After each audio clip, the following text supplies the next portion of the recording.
सुनाए हमारो प्यारी हो जल्दी से कल तैयारी हो सुना पेनीला जल्दी से रानी हो काला रंग के साड़ी हो कि हमनी के पास आवतरे हमनी के पास आवतरे सजा दो घर अंगनवा के बाबा चौहर मले आवतरे सजा दो घर अंगनवा के बाबा चौहर मले आवतरे सजा दो घर अंगनवा के बाबा चौहर मले आवतरे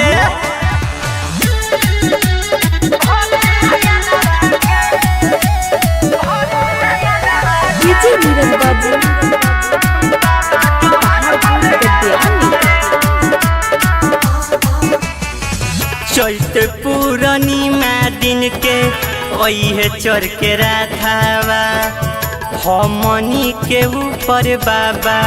रखिए रे हाथावा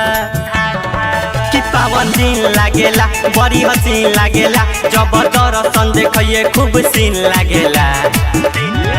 कि लागल मानवा में आस आवतरे लागल मानवा में आस आवतरे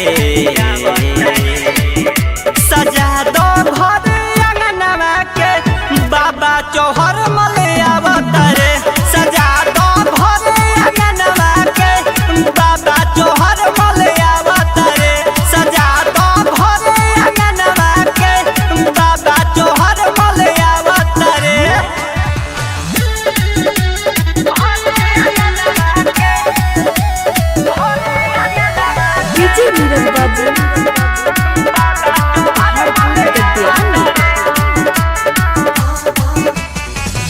देखले बा भीड़ बड़ी निकलल जुलूस हो देखिए के रानी हमर होला मन खुश हो कहे सूरज सवरिया देखे आइल बा नगरिया देखे हिल गइल भाई देखो यूपी बिहरिया कहे अतर सुनया बतरे कहे अतर सुनया बतरे सजा